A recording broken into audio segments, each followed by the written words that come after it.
राजनीति की खिलाड़ियों और कहना चाहती हूँ आरएलपी, बीजेपी, कांग्रेस की बी टीम सबके काले मंडे में घेरा डालने के लिए, और एक से नहीं पकड़वाती मैं, एक से नहीं पकड़वाती। आजकल तो मजा ही अलग हो रहा है ओसिया में। एक जाता है, वो सोचता है ये पहुंच गया, मैं नहीं पहुंचा, मेरी टिकट कट जाएगी, वो पहुंच जाता है। तीसरा जोधपुर में होता है, पता लगता है वो दो पहुंच गई, तुम नहीं हो, वो 120 की गाड़ी दौड़ाता है, वो भी पहुंच जाता है। कोई खाना देता है, कोई जन्मदिन मनाता है, कोई सवामणी करता है, कोई घर का करता है, कोई दूसरा भोज करता है। एक ने गाल दिया तो दूसरे को करना जरूरी हो गया, देर चाल हो गई। वो कह रहा है कि वो पहुंच जाए, मैं नहीं पहुंचू। समझ ही नहीं आ रहा क्या हो रहा है। अरे टिकट जिसका आता है वो दौड़ लेना, ऐसे नहीं वोट बेड़े होते हैं जेल में। अभी डावरा में जमघट कर रहे थे, देखा था, सारे के सारे स्टेज पे, मेरे जितने खिलाफ थे वो स्टेज पे, बीजेपी, कांग्रेस सब बैठी हो गई। कोई कह रहा हमारे को पुलिस ने रोक दिया, जाने नहीं दिया, कोई कुछ कोई कुछ। एआईसीसी के एक ऑब्जर्वर थे विवेक बंसल जी, वो बावड़ी आए थे, वहां पर लड़ाई हो गई थी और अब अगर गालियां इन्होंने मेरे मारी माता जी को दी उधर से। उसके बाद मैंने कह दिया मैं ओसिया के अंदर मैं इनके साथ स्टेज शेयर नहीं करूंगी। मेरी ऐसी कोई मजबूरी नहीं है कि मैं आपके साथ बैठूं, गालियां खाऊं, स्वाभिमान से समझौते करूं और फिर बैठूं। ये मैं नहीं करती हूं। जो संकल्प ले लेती हूं, मेरे पिता की तरह डांगा जैसे 5 साल तक का नहीं लिया, मैं वो जो संकल्प रहती हूं उस पर फिर अडिग रहती हूं। ये नहीं सोचते ये क्या करेंगे क्या नहीं करेंगे, राजनीतिक गुना भाग नहीं करते हम। और मैंने मुख्यमंत्री जी को सूचित कर दिया कि क्या राजनीतिकरण हो रहा है और जनता में क्या संदेश गया है, इसकी सूचना मैंने उन्हें दे दी।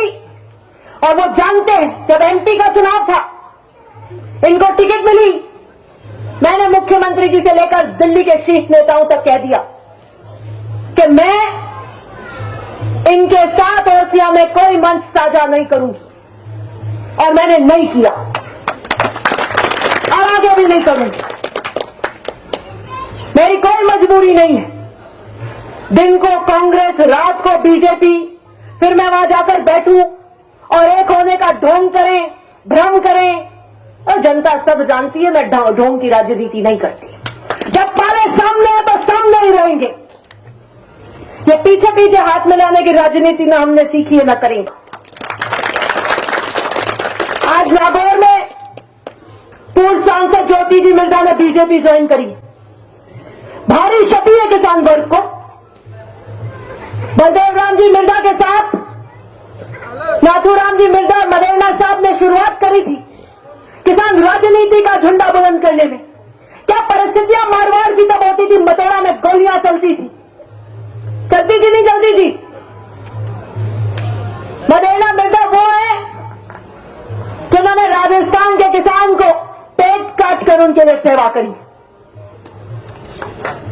अब गावरा में मेरे खिलाफ जमघट कर रहे थे कि इस लड़की का भी हाथ मरोड़े।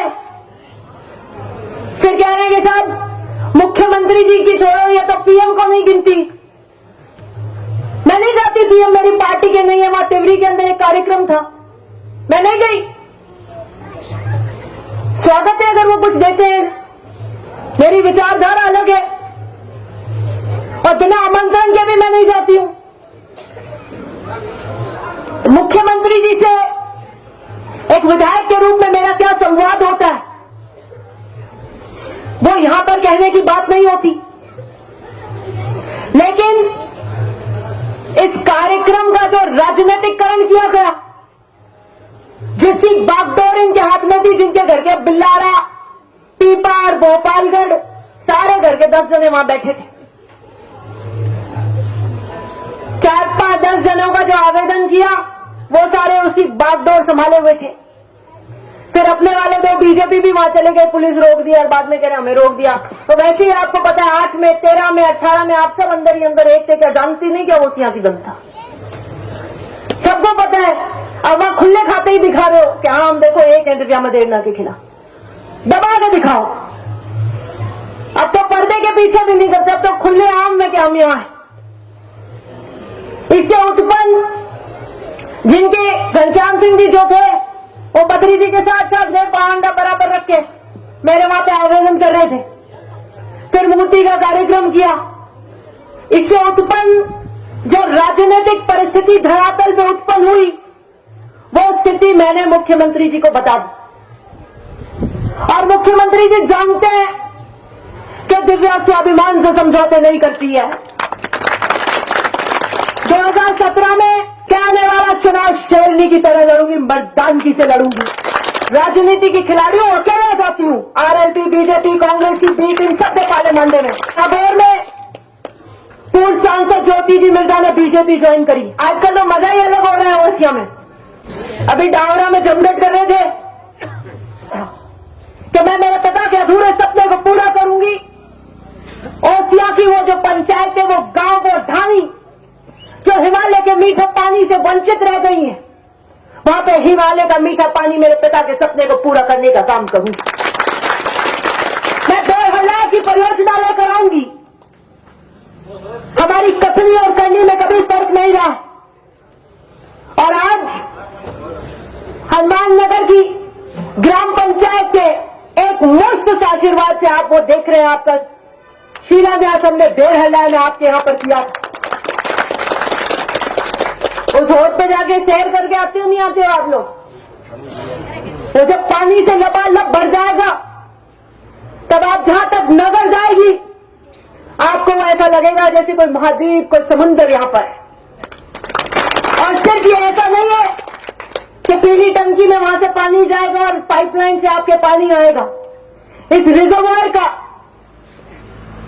आने वाली पीढ़ियों का फायदा यह होगा कि कहीं पे भी भूजल का स्तर कम होगा, ब्लॉक्स में पानी कम हो जाएगा, लेकिन ये बड़ा रिजर्वायर का डैम आपके यहां पर नीचे भूजल को रिचार्ज करेगा।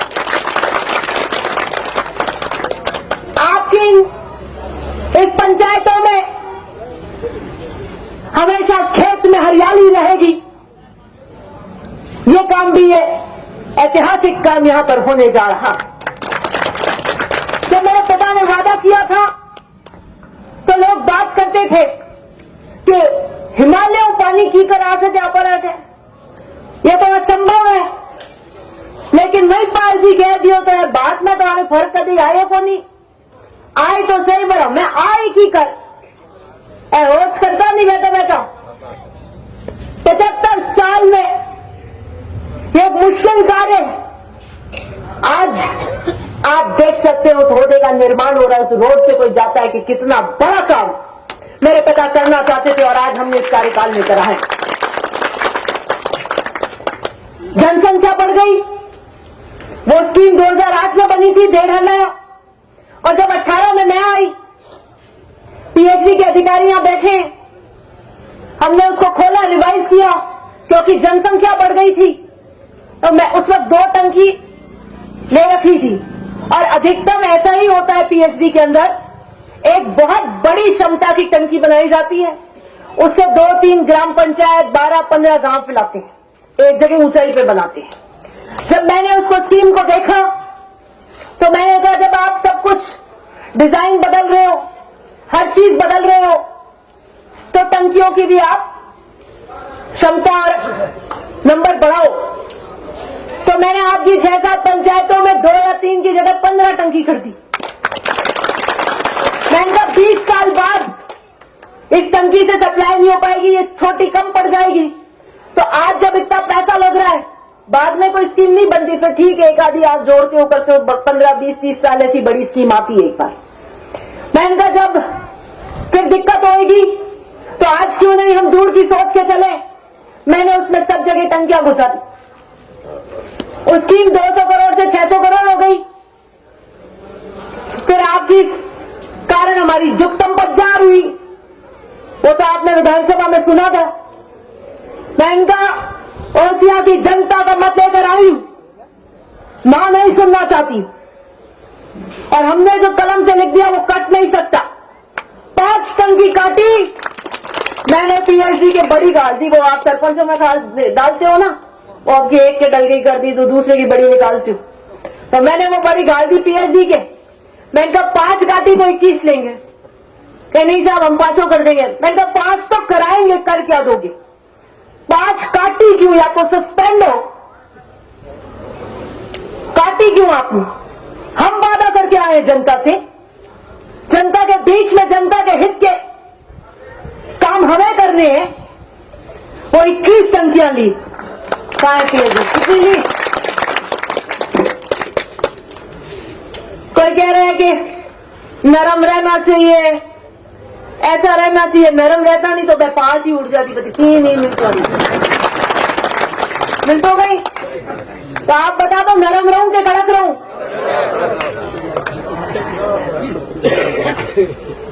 एक कहानी सुना देती हूं आपको, एक याद आ गया वाक्या। चंदनलाल जी मंत्री थे, मदेना साहब के दोस्त भी थे बहुत, नेहरू टोपी रखते थे। 98 में अशोक जी मुख्यमंत्री बन गए, चंदनलाल जी बैद उनकी सरकार में फाइनेंस वित्त के मंत्री बने। तो मेरे पिता उस वक्त जिला प्रमुख थे, उनको उन्होंने सर्किट हाउस में बुलवाया। वो तो राजनीतिक पृष्ठभूमि का उनको सब ज्ञान था, तो उन्होंने कहा महिपाल एक बात कहता हूं, गांठ बांध लेना, मैं जात से बड़ी हूं, व्यवसाय धंधा ये होता है नरमाई से। किसी की दुकान है क्या किराना की, परचून की, यहां महाराज की है, और किसी की खाद बीज की, तो इनको सबको पता है। अगर कोई उधारी दी है, उधारी के बिना काम चलता नहीं, ग्राहक टूट जाते हैं, दूसरी से ले आएगा। 2000 की उधारी दी हुई है, वो आके कहे भाई आज तो 500 रुपए 1500 बाद में देंगे। महाराज की कोई बात नहीं था, और किसी जगह भी ले जाओ, बताए आंख दिखा दी तो ग्राहक और दूसरी जगह ले आए, 1500 और डूब जाएंगे। तो धंधों करे, व्यापार करना नरमाई राखनी पड़े, डबल जूत लागे। ने कहा महिपाल धंधा होता है नरमाई से, और राजनीति होती है कड़काई से। अपने पिता की तरह परशुराम मदेना की तरह कड़काई रखना तो कामयाब होता है। तो आपको यहां कह रही हूं, कड़काई रखती हूं मदेना साहब की तरह और महिपाल मदेना की तरह, कड़काई रखती हूं किसान की तरह, और वही कड़काई रखती हूं जो आपके साथ के मान के लिए जरूरी होती है। कोई क्या आजकल जमाना नहीं रहा इसका, तो जमाना तो चोरों का आ जाएगा, तो क्या चोर बन जाएंगे? ये बातें दलीलें नहीं चलती। जमाना किसका है, हवा किसकी है, बात तो सही पे सही रहेगी। और ये कहने के लिए 100 मन का कागजा चाहिए कि नहीं भाई ये काम नहीं हो सकता, और नहीं मुंह पे कहेंगे तो पता है रूठ जाएंगे। लेकिन उनको ये विश्वास है कि दिव्या जी सही हाँ और ना का जवाब देती है, तो सही में देती है, होता तो वो करवा देती। मीठी गोली नहीं देते, आधे जो हो जाए करा दे, कल हो जाए पार हो जाए। जो वास्तु स्थिति है मैं सही पे बताती हूं। मेरे को विधानसभा में कई कहते हैं कि साहब मुंह पे मना मत किया करो, आजकल जमाना नहीं है। मैं इनका जीतना मुश्किल हो जाएगा, लोग कहेंगे साहब झूठो कर पकड़ क्या फाड़ दी। मुझे मेरे पिताजी ने कहा दिव्या सही बात मान के कह देना, गुस्सा होके जाएंगे गेट से चले जाएंगे। वो एक बार का करेंगे गुस्सा, लेकिन कभी जाएंगे नहीं। और झूठ बोल दिया ना, उस दिन तो खुशी खुशी जाएंगे, लेकिन फिर बाद में कभी जुड़ेंगे नहीं। राजनीति पैठ से होती है, राजनीति विश्वास से होती है, उसके लिए जमानी पड़ती है, तपना पड़ता है। एक तो कूलर बंद कर दियो तपरी आ, तो महंगा बेला ही तप, मैं ही तप वहां चाहता है।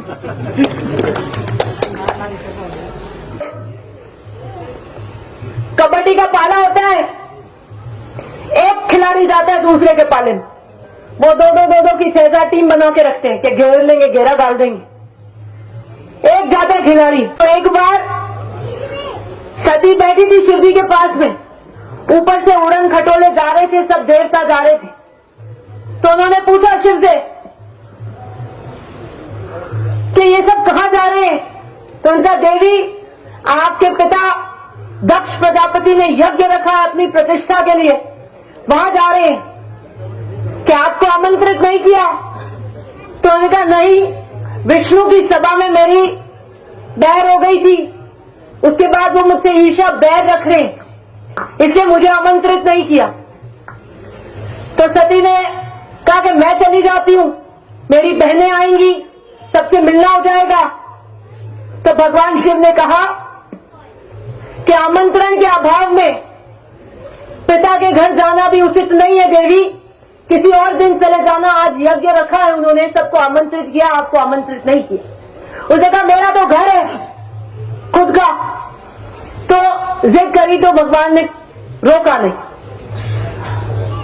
सती अपने घर गई, सारे देवता आए हुए थे लोक के, बहुत बड़ा यज्ञ चल रहा था, किसी ने कोई आदर सत्कार नहीं किया। तो उनको एहसास हुआ, फिर वो जहां यज्ञ का कुंड था वहां गई, वहां पे शिव का भाग नहीं था, बाकी सब देवताओं का था, विष्णु का सबका भाग लगा था, शिव का नहीं लगा। तो उन्होंने कहा हे पितृदेव, आपने कैलाशपति का भाग क्यों नहीं लगाया यज्ञ में? तो उनके पिता दक्ष, जिनको प्रजापति की उपाधि थी, उन्होंने कहा कि तुम्हें किसने बुलाया? और शिव कोई देवता थोड़ी है, वो तो बाघ की छाल पहनते हैं, तांडव करते हैं, वो कोई देवता नहीं है। और तुम भी ऐसे आए हो, तुम्हारी देखो बहनें थी गहनों से सोजित। तो सती को एहसास हुआ कि शिव सही कह रहे थे, बिना आमंत्रण नहीं आना चाहिए था। लेकिन जब उन्होंने शिव के खिलाफ बोला कि भैया आप तो देवता ही नहीं हो, उस वक्त उसको बहुत आत्मगिलानी हुई। उसने वहां बैठे सब देवताओं से आह्वान किया कि आप शिव जो कैलाशपति है, जो मंगल के प्रतीक है, बीच में मत करो आप, जो मंगल के प्रतीक है, जो क्षण में पूरी की पूरी सृष्टि को क्षण भंगुर कर सकते हैं, उसके बारे में आप सब अगर यहां बैठकर सुन रहे हैं तो सही नहीं। और वो यज्ञ में कूद जाती है। जब शिव को पता लगता है, वो आते हैं, सती को निकालते हैं, और जब वो पूरी जली हुई उनके हाथों में होती है तो शिव बेसुध हो जाते हैं। जब शिव बेसुध होते हैं तो पृथ्वी घूमना रुक जाती है, हवा चलना बंद हो जाती है, सृष्टि रुक जाती है, और पूरी सृष्टि में त्राईमामम हो जाती है।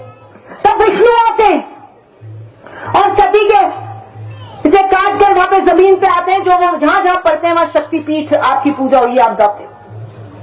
अर्थात कि बिन बुलाए मेहमान मान न मान, मेरा मेहमान तो सम्मान नहीं मिलता भैया।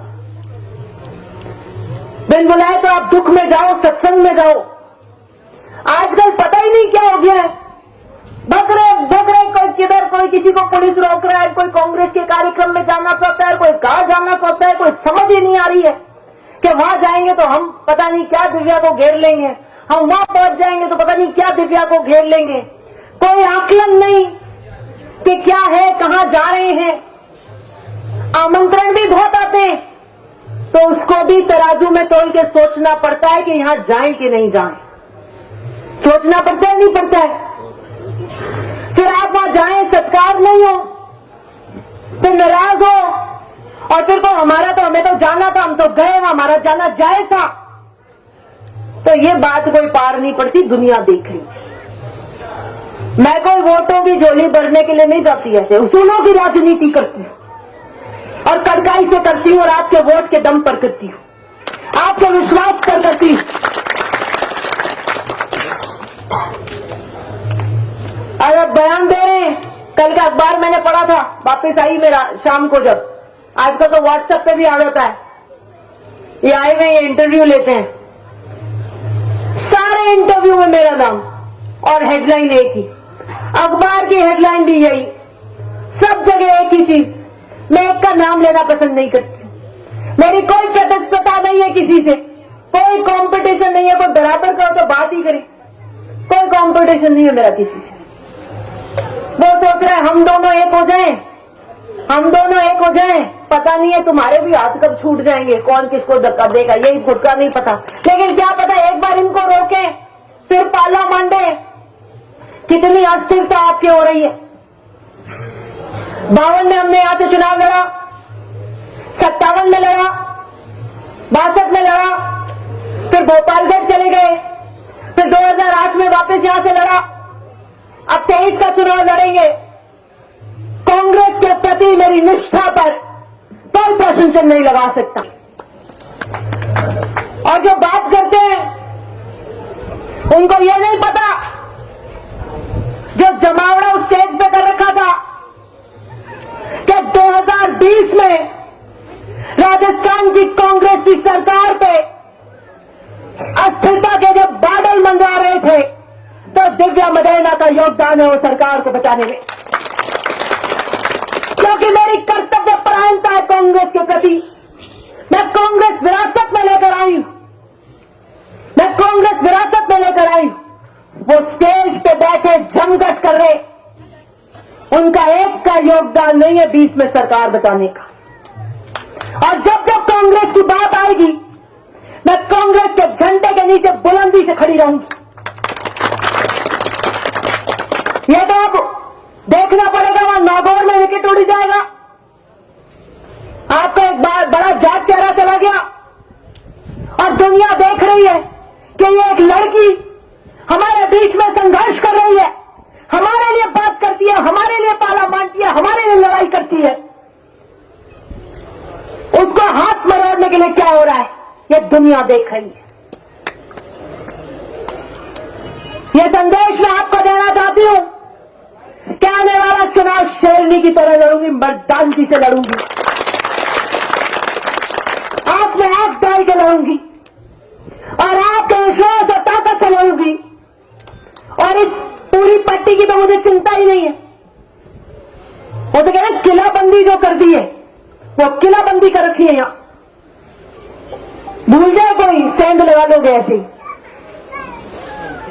लोकतंत्र में जनता के प्रेम और विश्वास से आदमी चलता है। मेरी राजनीतिक प्रेरणा, राजनीतिक गुरु मेरे दादा है, मेरे पिता है और उनकी प्रेरणा से मैं राजस्थान के किसान और ओसिया के किसान के लिए काम करती हूं। इससे आगे न पीछे कोई समझौते नहीं। 10 साल मेरे जीवन के मैंने जेल के आगे बताए सजदे किए और मैंने चुन्नी में गांठ बांध ली कि मैं मेरे पिता के पथ पर चलूंगी। कितनी भी मुसीबतें आ जाए, कांटे शोले जो बिछाए फूल बिछाए, अब इसी पथ पर चलेंगे। अगर मैं उस दिन थक के हार के अगर अपने घर बैठ जाती कि नहीं भाई ये तो अब हमसे नहीं होगा, बहुत मुश्किल है, इतने लोग पीछे पड़ जाएंगे, तो आज आपके बीच में आपके काम और देर हल्ला का ये रिजर्वायर नहीं बनता, आपकी कोई आवाज नहीं उठाता, आपकी कोई बात नहीं रखता। और जो संघर्ष करता है, जो सही के पथ पर चलता है, जो निडर होता है, उसका जमाना साथ देता है, उसको जमाना आशीर्वाद देता है। इसलिए यही कहना चाहती हूं कि 5 साल में मैंने आपको झटका नहीं लगने दिया, हो रहा किया यूं। अब वक्त आ गया आपका जिम्मेदारी में उठाने का। उठो, जागो, संभालो और दिव्या मदेना बन के मेरे लिए खड़े रहना। मैं आपके लिए 5 साल काम करूंगा।